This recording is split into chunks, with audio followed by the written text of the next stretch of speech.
Hello दोस्तों, नमस्कार। कैसे हैं आप सभी? स्वागत है आप सभी का SSC mania by MD classes YouTube channel पर। दोस्तों, आज मैं आपको बताने वाला हूं एसएससी की ऐसी वैकेंसी और पुलिस की ऐसी वैकेंसी जिसका हर विद्यार्थी सपना देखता है। और जब भी आप पुलिस के विषय में सोचते होंगे ना, आपके मन में एक विचार आता होगा यार कि कैसे भी करके ना मुझे दिल्ली पुलिस में लगना है, क्योंकि दिल्ली पुलिस का कांस्टेबल और किसी भी राज्य का दरोगा बराबर होता है ना।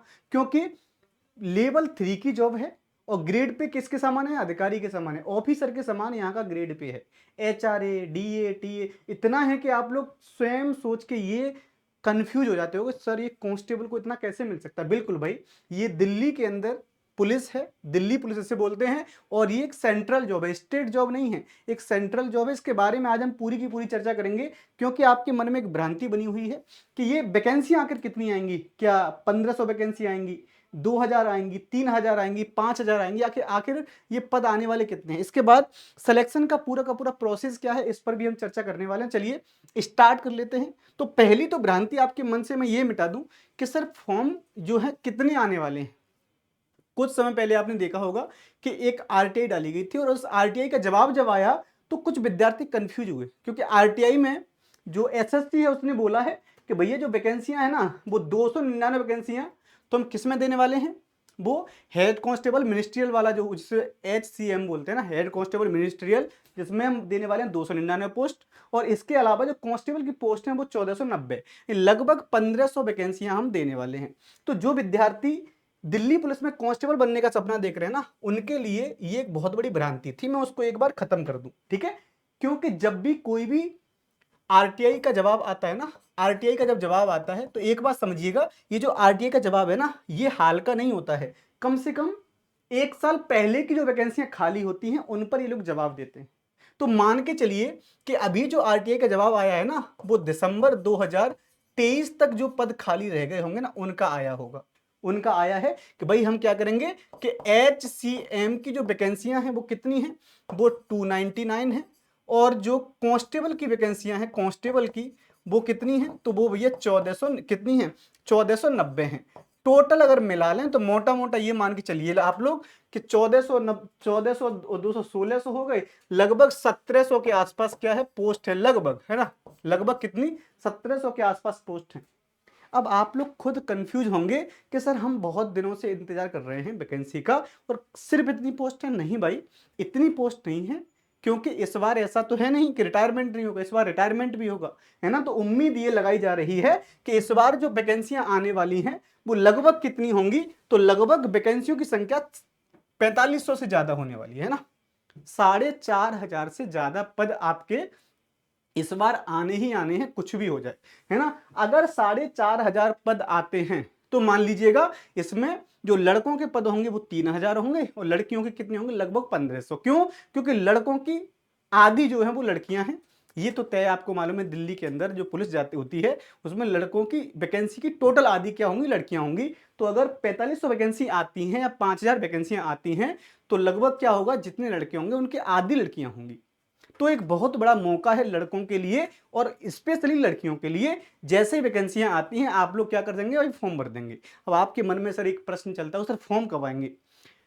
क्योंकि ये वैकेंसी कौन कराता है? एसएससी कराता है। और एसएससी ने 2025 का कैलेंडर जारी कर दिया है और कैलेंडर में बता दिया है कि भाई हम कांस्टेबल की जो वैकेंसी है ना, इसके लिए फॉर्म निकालेंगे 2 सितंबर को।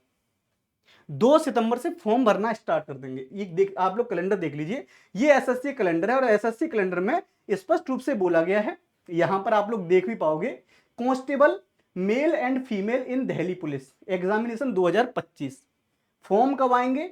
2 सितंबर 2025 को फॉर्म आएंगे, 1 अक्टूबर तक फॉर्म भरे जाएंगे और इसका जो एग्जाम होगा वो नवंबर दिसंबर 2025 में एग्जाम होने वाला है। तो एसएससी ने आपके डाउट को तो इसलिए खत्म कर दिया कि आप लोग ये ना सोचें कि फॉर्म कब आएंगे, क्योंकि कैलेंडर जारी हो गया है। तो आप लोग समझ सकते हैं कि सर फॉर्म आने वाले हैं 2 सितंबर को और नवंबर दिसंबर में एग्जाम होगा। पिछले 2-3 बार से हम ये देख रहे हैं कि लगातार एसएससी क्या करता आ रहा है भाई, कि अगस्त के आसपास या सितंबर के आसपास फॉर्म आ जाते हैं और नवंबर में एग्जाम करा लेता है और आने वाले 2-3-4 महीने में ज्वाइनिंग कर देता है फिजिकल कराने के बाद। इस बार भी सेम वही प्रोसेस है, इस बार भी सेम वही होना है। आप देख सकते हैं कि सर ये तो क्या है, ये तो वैकेंसी की बात हम बात कर ली। अब जो सबसे बड़ा मोटिवेशन होता है, देखो कोई भी विद्यार्थी हो, मैं आपको बता दूं कि अगर आप रूरल बैकग्राउंड से आते हैं, है ना, तो रूरल बैकग्राउंड का जो विद्यार्थी होता है ना, उसके लिए सबसे बड़ा जो मोटिवेशन है ना, सबसे बड़ा जो मोटिवेशन है ना, क्योंकि अगर कोई विद्यार्थी गांव का है तो गांव के विद्यार्थी के लिए सबसे बड़ा अगर कोई मोटिवेशन है तो वो है सैलरी, कि भैया पैसा कितना मिलेगा, जिसकी हम तैयारी कर रहे हैं या जिसकी नौकरी में हम जा रहे हैं उसको उसमें पैसा कितना मिलेगा। तो पहले तो आप लोग यहां पर ये देख लीजिएगा भाई कि जो आपकी पे स्केल है, आपकी लेवल 3 की जॉब है, ग्रेड पे कितना है, तो 4600 से 5400 ग्रेड पे है, 4600 से 5400 ग्रेड पे की वैकेंसी है। सर महीने की सैलरी लगभग कितनी बन जाती होगी, तो 45,000। बहुत से ऐसे विद्यार्थी हैं जब वो ट्रेनिंग कर रहे होंगे ना, तो ट्रेनिंग के दौरान उनको इतनी सैलरी मिली है। आप सोच के देखिए, हमारे उत्तर प्रदेश में, बिहार में तो दरोगा को इतनी सैलरी नहीं मिलती होगी, उतनी सैलरी यहाँ के कांस्टेबल को मिल जाती है। तो ये सैलरी, ये उस टाइम की बता रहा हूं मैं आपको, जब आप ट्रेनिंग खत्म करने के बाद पहली पोस्टिंग लेते हैं तो लगभग 45,000 के आसपास आपके अकाउंट में आता है। 2026 से लग रहा है 8वां वेतन आयोग, है ना, 2026 से क्या हो रहा है भाई, 8वां वेतन आयोग लग रहा है। तो इसके तहत जो केंद्रीय कर्मचारी होंगे उनके वेतन में वृद्धि की जाएगी। तो लगभग 26 में आते आते आपकी जो सैलरी होगी वो 85 से 90,000 रुपए हो जाएगी, है ना, 85 से 90,000 रुपए। तो आपके लिए सबसे पहला मोटिवेशन यही है। ये बताने का उद्देश्य मेरा ये नहीं है कि सर ये मतलब ये क्यों बताया, पहले ये इसलिए बताया क्योंकि जो विद्यार्थी होता है ना उसको मोटिवेशन चाहिए ना, तो यही मोटिवेशन है बेटा कि अगर आप लोग तैयारी कर रहे हो ना और आपका सपना पुलिस में ही जाने का है, तो इससे बेहतर चुनाव हो नहीं सकता आपके लिए, कुछ भी, इससे बेहतर कुछ भी चुनाव नहीं हो सकता। ठीक है, चलिए अब वन बाई वन बात करेंगे। सर इसमें क्वालिफिकेशन कितनी है, यानी अगर हम दिल्ली पुलिस में कांस्टेबल के लिए फॉर्म भरना चाहते हैं तो योग्यता कितनी होनी चाहिए, योग्यता है 12th, है ना, 10+2 है। अगर आप भारत के अंदर किसी भी विद्यालय से या किसी भी बोर्ड से 10+2 कर लेते हैं, 12th कर लेते हैं, तो आप फॉर्म भर सकते हैं। लेकिन ऐसे लोग जो दिल्ली पुलिस में पहले से कांस्टेबल हैं, ऐसे लोग जो दिल्ली में पहले से कांस्टेबल हैं, चाहे किसी का मम्मी या किसी के पापा कांस्टेबल हैं, उनके लिए बढ़िया बड़ा फायदा है। जैसे मान लीजिए कोई व्यक्ति है, उसके पापा दिल्ली पुलिस में हैं, तो उसको एक बहुत बड़ा फायदा मिलता है। जैसे अगर मान लो कि राकेश कोई विद्यार्थी है जो दिल्ली पुलिस में लगना चाहता है, उसके पापा पहले से दिल्ली पुलिस में कांस्टेबल के पद पर या किसी भी पद पर कार्यरत हैं, दिल्ली के अंदर दिल्ली पुलिस में है, तो उसको क्या क्या फायदे मिल सकते हैं। जहां क्वालिफिकेशन 12th पास है ना, जहां क्वालिफिकेशन 12th पास है, 11th पास पर भी वो फॉर्म भर सकता है। तो इन तीनों स्टेप में से वो एक चीज का फायदा ले सकता है ना, 5 सेंटीमीटर से हाइट में छूट मिल सकती है।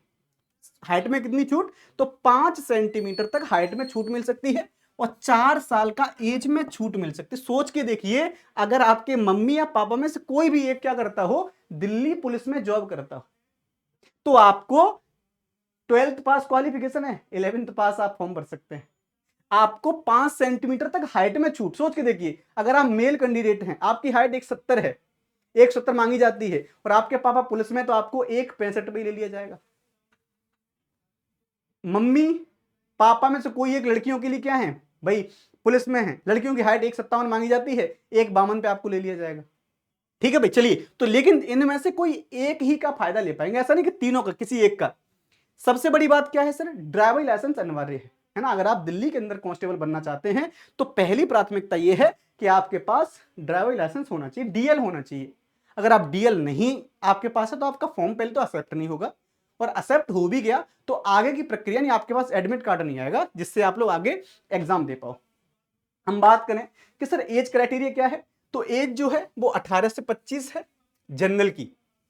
ओबीसी के लिए 3 साल की छूट होती है, 2 साल की छूट है, 18 से 27 है। एससी एसटी के लिए 18 से 30 है। हमें इस बात को याद रखना है, ठीक है। तो जब भी आप एज की, नहीं सर यहां पर 18 से 28 होगा ना, 3 साल की छूट होती है ना ये, तो 18 से 28 है, 3 साल की छूट होती है तो 18 से 28 हो जाएगा। तो जो एज क्राइटेरिया है वो 18 से 25 होता है। ओबीसी को 3 साल की छूट है, एससी एसटी को 5 साल की छूट है। तो ये आपका क्राइटेरिया हो गया। स्कीम ऑफ एग्जामिनेशन है, आपका जो पेपर होगा उसका क्या प्रक्रिया है। टोटल क्वेश्चन कितने पूछे जाएंगे, 100, है ना, 100 प्रश्न पूछे जाएंगे। टोटल नंबर कितने, यानी एक प्रश्न 1 नंबर का होगा, तो टोटल मार्क्स भी 100 है। समय कितना दिया जाएगा, 90 मिनट, बहुत ज्यादा है। एसएससी के विद्यार्थी हो भाई आप लोग, आपने तो एसएससी की तैयारी करी है ना, और एसएससी में कितना समय मिलता है सीजीएल में? 1 घंटा मिलता है। तो यहां तो 90 मिनट मिल रहे हैं, और दो तो सब्जेक्ट इसमें ऐसे डाल दिए हैं जहां आपको कैलकुलेशन करनी ही नहीं है। एक एक क्या भैया, एक आपका जीके जीएस और एक कंप्यूटर। 60 क्वेश्चन तो ऐसे पूछे जाएंगे जहां पर आपको कैलकुलेशन नहीं करनी है। अगर आप पे आता है तो टिक करेंगे, नहीं आता तो नहीं कर पाएंगे। तो ये समझिए कि 100 क्वेश्चन पूछेगा, एक प्रश्न 1 नंबर का है, तो टोटल नंबर कितने होंगे? 100 होंगे। टाइम 90 मिनट है। और नेगेटिव मार्किंग कितनी होगी मेरे भाई? तो नेगेटिव मार्किंग जो है वो 0.25 की है। अगर आप 4 क्वेश्चन गलत कर देते हैं तो एक आपका सही वाला भी काट दिया जाएगा। समझे आप लोग? इन 4 प्रश्न अगर आपने गलत कर दिए तो आपका जो एक सही होगा वो भी काट लिया जाएगा। 0.25 की नेगेटिव मार्किंग है। जीके जीएस के 50 प्रश्न पूछे जाते हैं, रीजनिंग के 25 प्रश्न पूछे जाते हैं, मैथमेटिक्स के 15 प्रश्न पूछे जाते हैं, और कंप्यूटर के भी 10 प्रश्न हैं। यानी ये आपका है, बहुत इजी है। अगर आप एसएससी की तैयारी कर रहे हो या किसी अन्य एग्जाम की भी तैयारी कर रहे हो तो बहुत ही सरल पेपर आता है, बहुत ही सरल दिल्ली पुलिस की। लेकिन मेरिट हाई चली क्यों जाती? क्योंकि पेपर सरल है तो मेरिट तो हाई जानी जानी है, इसलिए तैयारी आपको करनी पड़ेगी। सर एग्जाम के बाद क्या? एग्जाम होने के बाद फिजिकल एफिशिएंसी टेस्ट होता है, रनिंग होगी, हाइट वाइट मापी जाएगी। तो उसमें क्या देखिए भाई, सर मेल के लिए मैंने अलग बताया, फीमेल के लिए अलग बताया। देखो अगर आप मेल कैंडिडेट हैं तो आपकी हाइट कितनी होनी चाहिए? 170 सेंटीमीटर। जनरल, ओबीसी और एससी की हाइट। अगर आप एसटी और हेलेरिया से आते हैं तो आपकी हाइट 165 सेंटीमीटर होनी चाहिए। और आपके माता पिता में से कोई एक दिल्ली पुलिस में है तब भी आपकी हाइट 165 सेंटीमीटर हो। चेस्ट की बात करें तो नॉर्मल 81 है, नॉर्मल 81 है। 4 सेंटीमीटर फुलाव होता है ना। 5 सेंटीमीटर आपको रिलैक्सेशन कम मिल जाता है जब आप लोग एससी एसटी या हिलेरिया से आते हैं। आप एसटी हैं या हिलेरिया से आते हैं, मेल के लिए है। फीमेल की बात करें तो हाइट 157 सेंटीमीटर जनरल और ओबीसी की है। 155 सेंटीमीटर किसकी है? एसटी और हिलेरिया की है। 152 सेंटीमीटर आपके माता पिता में से कोई भी कहां पर जॉब करता है? दिल्ली पुलिस में जॉब करता है, तो 5 सेंटीमीटर की सीधी छूट है, तो 152 सेंटीमीटर। रनिंग महिलाओं के लिए कितनी है? तो 1600 मीटर रनिंग 8 मिनट में महिलाओं के लिए। 10 फीट लॉन्ग जंप है, 3 फीट हाई जंप है। नॉर्मल है, लड़कियां कर लेती हैं। लड़कों के लिए थोड़ा सा ये वाला जो रनिंग वाला एरिया है ना, ये थोड़ा टफ है, क्योंकि लड़कों के लिए क्या है भाई, 1600 मीटर कितने मिनट में है? 6 मिनट में है, जो कि बहुत टफ होता है। इसलिए लड़कों को तैयारी करनी, हालांकि तैयारी लड़कियों को भी करनी है। 8 मिनट में 1600 मीटर कम नहीं होता है, तो तैयारी तो करनी पड़ेगी। लड़कों के लिए थोड़ा सा टफ हो जाता है, ठीक है। तो 1600 मीटर 6 मिनट में है। लॉन्ग जंप सर कितना है? तो 14 फीट है। हाई जंप 3 फीट 9 इंच है। हाई जंप कितना है? 3 फीट 9 इंच, और लॉन्ग जंप 14 फीट। तो ये फिजिकल है।